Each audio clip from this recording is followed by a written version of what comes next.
langue française, ça va être sa première indication que ça se passe en français ici au Québec. Donc, on en revient à dire quelqu'un qui est francophone ou allophone est admissible au système scolaire francophone, qu'il soit privé ou public. Quelqu'un qui est anglophone est admissible au système scolaire anglophone, qu'il soit public ou qu'il soit privé.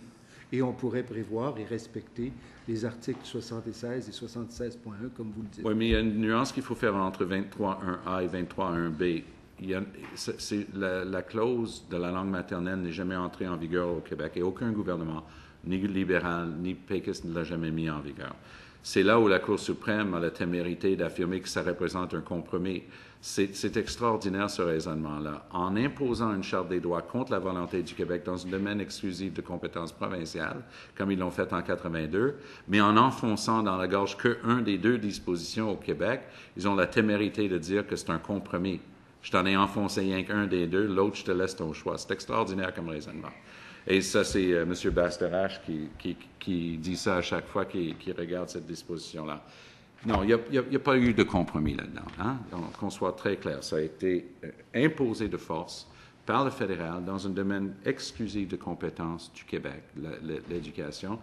Et c'est à cause de ça qu'on est encore en train d'en discuter aujourd'hui. Donc, presque 30 ans plus tard, les règles pourtant claires qui avaient été là, qui auraient pu être peaufinées, bien, à chaque fois qu'on revient là-dessus, c'est à cause de ça.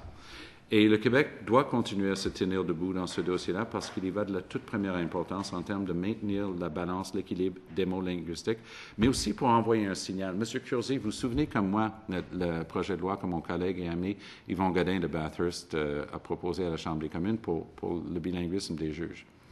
C'est la même Cour suprême, hein, où on entend la juge en chef entonner devant les avocats. Can you please slow down? Judge Rothstein's having trouble listening to the translators. Alors, on a des juges qui ne sont même pas capables de comprendre les arguments dans l'autre langue. Et vous savez ce qui est en train de se passer à la Cour suprême? On a les meilleurs plaideurs francophones du Québec, parce que le temps est très restreint à la Cour suprême. Hein? Tu n'as pas plus de temps qu'un autre, parce qu'eux, ils sont en train d'écouter la traduction. Les meilleurs plaideurs francophones au Québec commencent à plaider en anglais à la Cour suprême, parce qu'ils savent qu'ils vont perdre du temps. Alors ça, c'est le bilinguisme version ottawaïenne. Je peux vous dire que comme quelqu'un qui a grandi avec la loi sur les langues officielles, j'ai toujours pensé qu'il existait du bilinguisme à Ottawa. Il n'y en a pas. Comme un de vos collègues a déjà dit en boutade, il existe effectivement deux langues à Ottawa, l'anglais et le français traduit en anglais. Ça, c'est les deux langues qui existent à Ottawa. Alors, qu'on se détrompe, il n'y a personne qui va nous faire de fleurs, personne qui va nous faire des faveurs. Regardez, ce jugement-là vaut la peine, c'est une leçon d'histoire du Canada, ce jugement-là. Parce que du bout des lèvres, hein, en anglais, on a la même expression, paying lip service, du bout des lèvres, on parle, on envoie des fleurs, on dit c'est tellement important de protéger la langue française. Puis on dit, pas question, ils le disent 3 fois, pas une. 3 fois. Pas question d'avoir le libre accès, le libre choix pour l'école anglaise. Mais c'est ce qu'ils font. C'est ce qu'ils font si on les laisse faire. Mais la méthode Ryan-Laurent nous ferait dire le minimum que je dois faire, c'est de répondre à leur seule préoccupation.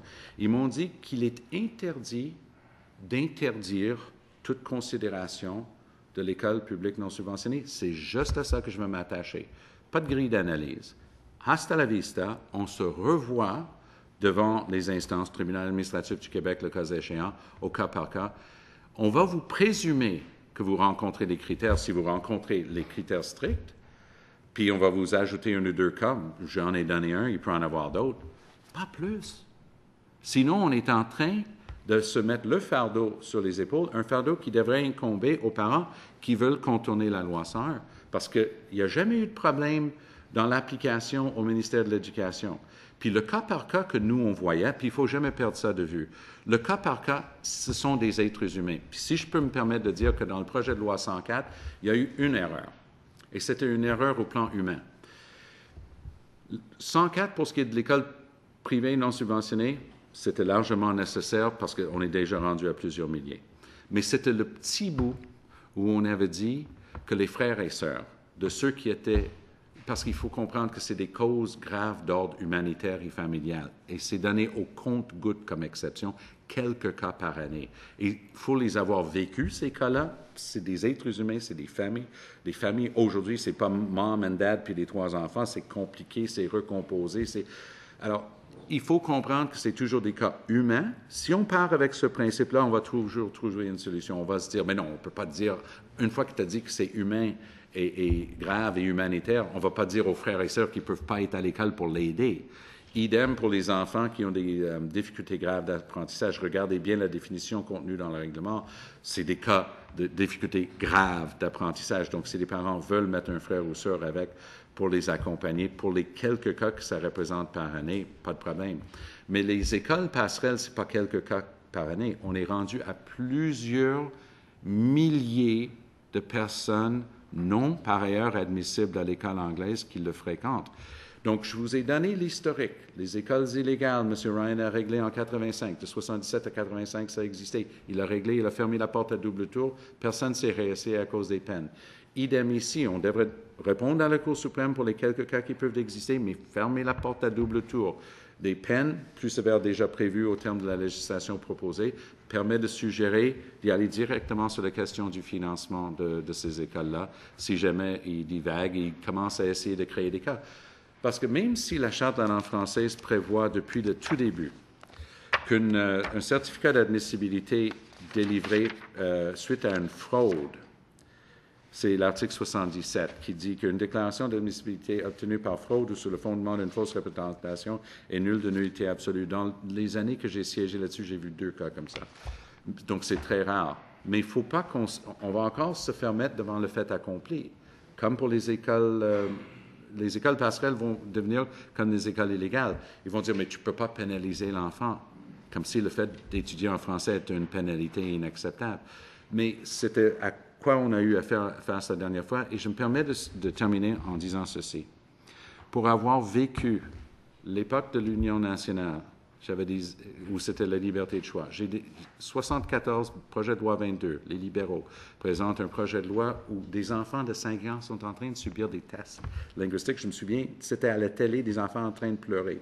On arrive en 77, ça avait le mérite d'être clair, objectif, tout le monde connaissait les règles du jeu.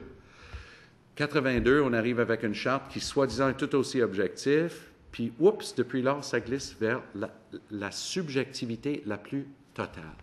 Et c'est ça qui est inadmissible ici. Alors, il faut remettre le génie dans la bouteille, il faut mettre un bon bouchon dessus, il faut dire, c'est ça qui continue à être la loi au Québec, on va répondre des minimis au jugement de la Cour suprême, certainement pas de la manière qu'on est en train de faire ici, parce que ces nombreuses pages de règlements proposés constituent ni plus ni moins le Google Map pour contourner la Charte de la langue française. M. Mulcair, je pense que je n'ai pas besoin de vous demander votre avis sur notre position, puis je ne suis même pas certain que vous ayez vraiment beaucoup d'efforts à déployer sur la suggestion de M. Bernard. Merci. Alors, je vous remercie. Merci, M. Mulcair, de nous avoir donné la position du nouveau Parti démocratique. Merci, Mme Turgeon. Alors, je vais suspendre pour quelques instants.